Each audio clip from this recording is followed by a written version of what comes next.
बिहार की जो स्थिति है, एनडीए के लोग कहते हैं कि 2005 के पहले बिहार में जंगल राज था। मेरा कहना है कि आज मंगल राज तो नहीं हो गया। 2005 के पहले जो स्थिति थी उससे भी खराब स्थिति में आज बिहार है, और उसका सबसे बड़ा उदाहरण है कि बिहार सरकार दलित विरोधी सरकार है, और महिलाओं की बात करते हैं नीतीश कुमार जी, लेकिन सबसे अधिक कोई विरोधी व्यक्ति इस देश में कोई मुख्यमंत्री महिला का है और दलित का है तो वो व्यक्ति का नाम है आदरणीय श्री नीतीश कुमार जी। आपने देखा होगा कि आज से होली के दिन औरंगाबाद में कोमल पासवान नाम की लड़की थी, 14 वर्ष की लड़की थी, उसको जाति सूचक अपमानजनक बात करके उसके छाती पर गाड़ी चला दिया गया। वो किसी व्यक्ति और किसी दल का पदाधिकारी था और घटनास्थल पर उसकी मृत्यु हो गई। लेकिन बिहार सरकार के द्वारा आज तक जो उसके परिवार को उचित राशि मिलनी चाहिए, उचित न्याय मिलनी चाहिए, वो आज तक नहीं मिला। ये बिहार के लिए बहुत दुर्भाग्यपूर्ण स्थिति है। आज से 10 दिन पहले 15 दिन पहले मुजफ्फरपुर की घटना है, कोहली विधानसभा क्षेत्र की घटना है। वहाँ एक 14 वर्ष की बच्ची स्कूल से पढ़ के जा रही थी और उसके साथ कुछ असामाजिक तत्व के द्वारा 3-4 लोगों के द्वारा उसके साथ बलात्कार किया गया। और जब लड़की उस व्यक्ति को पहचान गई, उसकी हत्या करने की कोशिश की गई और जो क्रिमिनल था उसको अपने समझ से हत्या कर दिया था, उन्हें गला काट दिया। वो बच्ची दवाई के अभाव में, साधन के अभाव में वहां तड़पती रही मुजफ्फरपुर में, और बाद में उसको किसी तरह से लाया गया पटना पीएमसीएच में। लेकिन ये बिहार सरकार का जो हेल्थ विभाग है, इतनी खराब स्थिति है कि दलित बच्ची गाड़ी पर बैठी रह गई एम्बुलेंस पर, लेकिन बिहार सरकार के द्वारा पीएमसीएच में उसको कोई जगह नहीं दिया गया, कोई बेड नहीं दिया गया, और नतीजा हुआ उस बच्ची की मृत्यु हो गई। इसके लिए सभी विपक्ष के लोगों ने आंदोलन भी किया। तो ये बिहार की स्थिति है। परसों में देख रहा था अखबार में कि लखीसराय में एक मुखिया जी को और एक वार्ड कमिश्नर को दिन दहाड़े गोली मार दी, हत्या कर दी गई। जहां माननीय मुख्यमंत्री जी का जिला है नालंदा, वहां आपने देखा होगा से 4 महीना 5 महीना पहले कि एक वृद्ध महिला को पैर में कांटी ठोक के उसके साथ में दुर्व्यवहार किया गया। ये बिहार की स्थिति है। आए दिन जब भी आप अखबार पढ़िए, टीवी देखिए, सोशल मीडिया हम लोग देखते हैं, तो जब भी है तो किसी महिला के साथ में बलात्कार और हत्याएं की घटना घट रही है। दूसरी बात है कि बिहार में घुसखोरी बहुत हो गया। आप सचिवालय में जाइए, ब्लॉक में जाइए, कहीं भी जाइए, बिना घूस दिए हुए, बिना पैसा दिए हुए कोई काम नहीं होता। और उसका ज्वलंत उदाहरण है परसों माननीय मुख्यमंत्री के निवास के बगल में और माननीय नेता विरोधी दल के निवास के बगल में जो घटना घटी है, ये भी एक शर्मनाक घटना है। इस दिन से आए दिन बिहार में लूट, घसोट, हत्या, बलात्कार, घुसखोरी चरम सीमा पर है। उसका एकमात्र कारण है, आप सब लोग भी जानते हैं कि 20 वर्षों से एक व्यक्ति की सरकार है और एक पार्टी की सरकार है। और हमारे जो बिहार के माननीय मुख्यमंत्री जी हैं, मुझको कहने में कोई संकोच नहीं है, वो मानसिक रूप से स्वस्थ नहीं। जो मानसिक रूप से खुद देश का, बिहार स्टेट का मुखिया स्वस्थ नहीं हो तो देश का क्या कल्याण होगा। ऐसे भी आप देखे रहिएगा कि लगातार प्रत्येक महीना में माननीय प्रधानमंत्री जी का प्रोग्राम बिहार में होता है। जहां बीमारी रहती है वहीं डॉक्टर जाता है। इससे स्पष्ट जाहिर है कि बिहार की स्थिति बहुत ही खराब है। और सामने में 4 महीना के बाद 3 महीना के बाद विधानसभा का चुनाव होने वाला है। उसकी खानापूर्ति के लिए सेंट्रल से जो हमारे वरिष्ठ नेतागण है वो बिहार का दौरा कर रहे हैं कि इसी तरह से मैं देखिए विगत 6 महीने से मैं पूरे बिहार में 25 जिला का भ्रमण किया। हमारी पार्टी का नारा था चलो गांव की ओर, और हम लोगों ने अक्टूबर नवंबर से शुरू किया पूरे बिहार में घूमने का, और अभी तक 25 जिला का हम लोगों ने जिला सम्मेलन किया अपनी पार्टी के संगठन को मजबूत करने के लिए, पार्टी की सदस्यता अभियान को आगे बढ़ाने के लिए। दलित अत्याचार है उस पर उन्होंने विचार विमर्श किया, और गांव देहात में जो हमारा जो समर्थक हमारा जो वोटर है, खासकर हमारे जो दलित समाज के लोग है, सब लोगों के मुंह से यह आवाज निकला इस बार बदलाव होना चाहिए, सत्ता का परिवर्तन होना चाहिए। और 20 वर्षों से एक व्यक्ति और एक पार्टी की सरकार है, और बिहार में कोई नई चीज नहीं हुई है,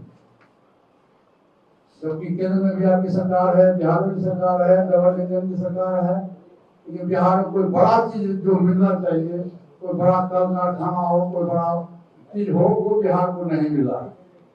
और बिहार आज की स्थिति में पूरे देश में, आज भी मैं देखा था अखबार में कोई रिपोर्ट आया कि 17वां स्टेट में बिहार सबसे नीचे, बिहार की स्थिति बहुत खराब है।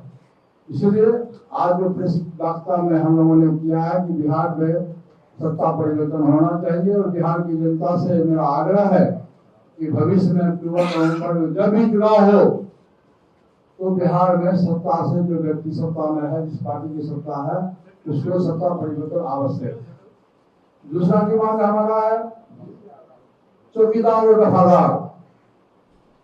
आपने देखा होगा कि 4 महीना पहले गदरीबाग में हम लोगों ने भी चौकीदार वफादार के पक्ष में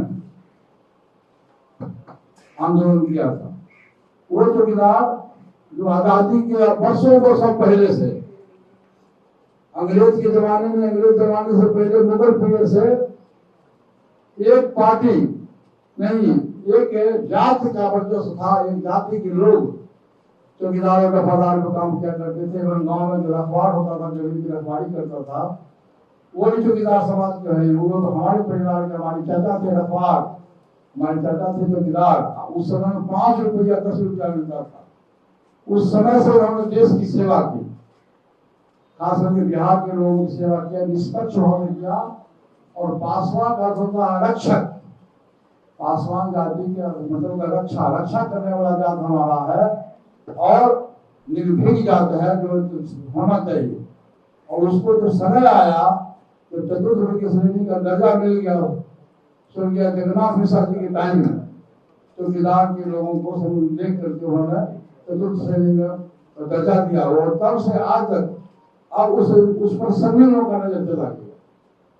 और आज ये नतीजा ये हुआ कि जो एक जाति का वर्चस्व था, एक जाति के लोग चौकीदार में हुआ करते थे, आज उसको समान कोटि में दर्जा दे दिया गया। अब उसकी बहाली जो होती है समान कोटि के लोगों से होगा, और उसमें अनुकंपा करना ही कोई गुंजाइश नहीं है। ये भी हमारी मांग है बिहार सरकार से।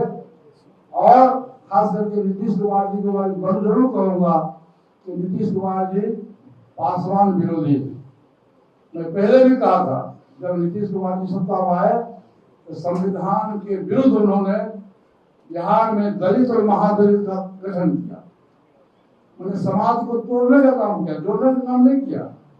समाज को तोड़ करके दलित और महादलित किया, और महादलित को सुख सुविधा भी दिया गया, लेकिन उस पर भी महादलित के लोग जितनी सुविधा मिलनी चाहिए वो नहीं मिला। तो ये बिहार सरकार दलित विरोधी है, महिला विरोधी है, और पासवान विरोधी है। बिहार सरकार के मुद्दे से बाहर की बात है बिहार में लॉ एंड ऑर्डर चलाना।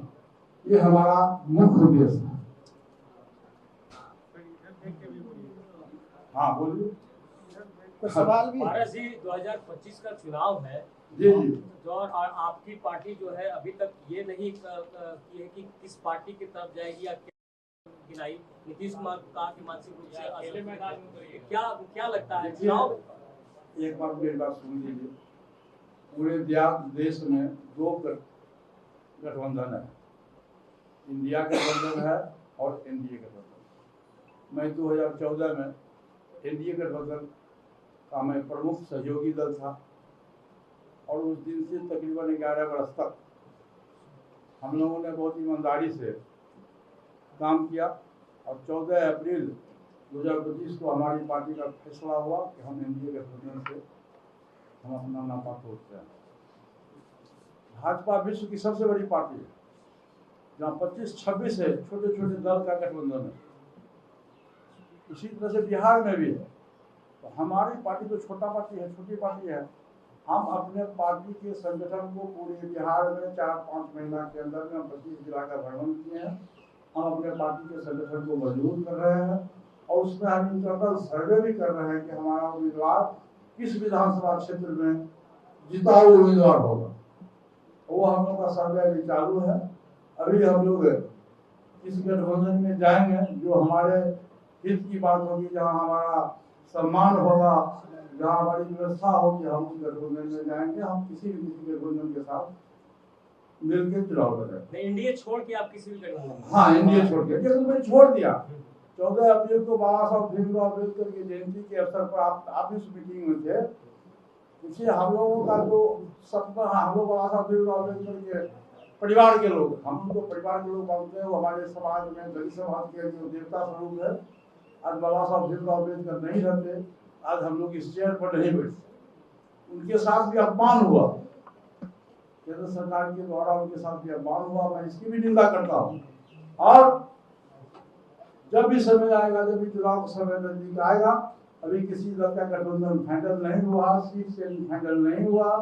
जब समय आएगा उस समय पर हमारा गठबंधन होगा। मैं आप तमाम साथियों को भी जानकारी नहीं दे दूँगा। आपने आकाश यादव को पार्टी से निकाल दिया, क्यों निकाल दिया? वो पार्टी में निष्क्रिय थे। आप लोगों को समझ होगी कि जो आपसी गठबंधन था वो ऐसी बात नहीं थी। जब से वो हमारे यहाँ आए थे, लगभग 3 वर्ष पूर्व वो आए थे, उनको बनाया गया था। लेकिन कभी भी कोई पार्टी का संगठन पूरे जिला में, पूरे बिहार में राष्ट्रीय अध्यक्ष थे, लेकिन एक भी जिला में कहीं भी अपने पार्टी के संगठन को खड़ा नहीं। ये हमारी पार्टी का फैसला हुआ क्योंकि चुनाव का समय है और चुनाव के समय में हम सब अपने पार्टी के संगठन को मजबूत कर रहे हैं। इसलिए हमारी मजबूरी हुई, पार्टी का फैसला हुआ कि आकाश यादव जी को पार्टी से निष्कासित कर दिया। नहीं, ऐसी कोई बात नहीं है। विभाग से भाषा हम लोग निकाल दीजिए। पार्टी हमारी है, संगठन हमारा है, हम चलाते हैं संगठन को, हम पार्टी चलाते हैं। उसमें दूसरे लोग का इंटरफेरेंस करने की कोई आवश्यकता नहीं। क्या आप ये महसूस कर रहे हैं कि बिहार में एक तीसरी ताकत भी आकार ले रही है? प्रशांत की तरफ इशारा है। देखिए, एक बात आप जान लीजिए, बिहार बहुत जागरूक स्टेट है और पॉलिटिकली आपने देखा होगा कि बाबू जयप्रकाश नारायण के नेतृत्व में बिहार में आंदोलन हुआ और पूरे देश में आग लगी। तो बिहार के लोग बहुत पॉलिटिकलाइज लोग हैं, बहुत समझदार लोग हैं और जनता के हाथ में फैसला है। अब जो चुनाव आएगा तो बुलेट से बेसी ताकत बैलेट में है और जनता जिसको चाहेगी उसकी सरकार बनेगी, जनता जिसको चाहेगी वो विधायक बनेगा। उसमें तीसरी शक्ति, चौथी शक्ति का कहीं कोई गुंजाइश नहीं। सामान्य सीट से चुनाव लड़ेंगे चिराग पासवान, उनकी पार्टी के सांसद ने ऐलान किया। भाई ये तो आप उनसे पूछिए, आप मुझसे क्यों पूछते हैं? मैं चुनाव लड़ूंगा नहीं लड़ूंगा ये बात हमसे पूछिए। कौन व्यक्ति समान सीट से लड़ेगा? दलित समाज का पैदा देने वाला कि समान सीट से लड़ेगा, या जनरल सीट से लड़ेगा, या रिजर्व सीट से लड़ेगा, या चुनाव लड़ेगा कि नहीं लड़ेगा? जनता को भयभीत करने की बात हो रही है, ये तो आप उनसे पूछिए। कल मोदी जी बिहार आए थे, उन्होंने कहा कि बाबा कल मोदी के उम्मीदवार के खिलाफ आप अपना उम्मीदवार रखेंगे। मुझको जो सीट मिलेगा, मैं किसी के उम्मीदवार के खिलाफ मैं नहीं जाऊंगा। मुझको जो सीट मिलेगा गठबंधन में, जो सीट मिलेगा वहाँ हमारी पार्टी को उम्मीदवार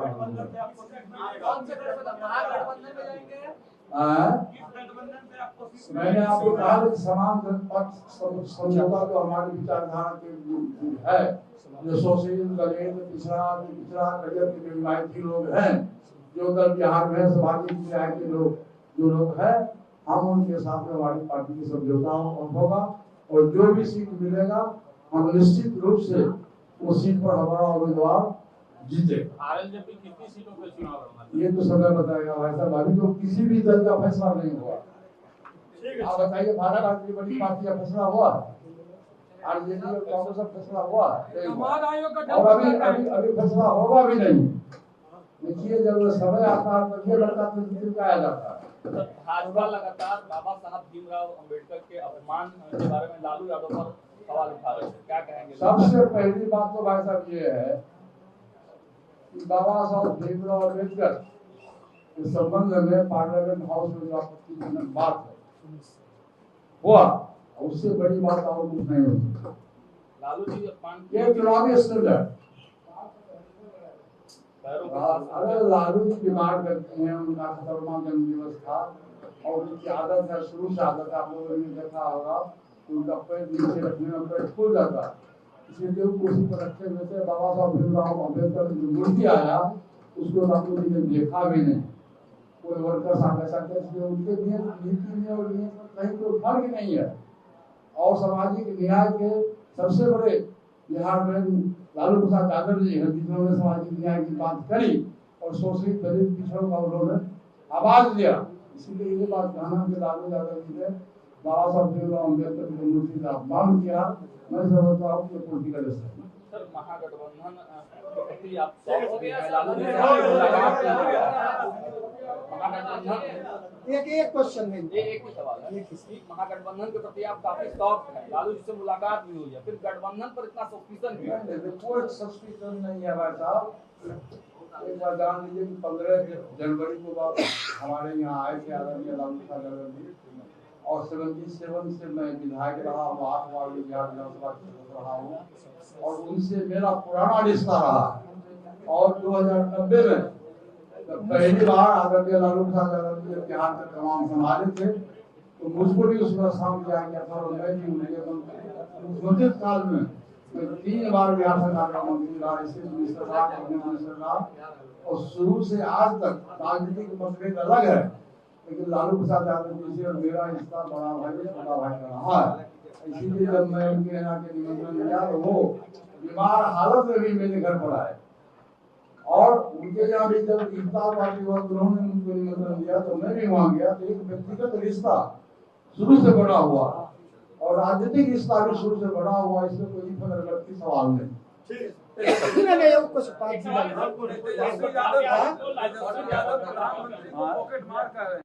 जो है इसके साथ तो बिहार सरकार की द्वारा बेईमानी हो रहा है, नाइंसाफी हो रहा है। नेतृत्व में आपने काम किया, आज तेजस्वी यादव को पॉकेट मार कर रहे हैं, क्या आप मानते हैं कि उन्होंने पॉकेट मार शब्द प्रधानमंत्री के लिए यूज नहीं किया?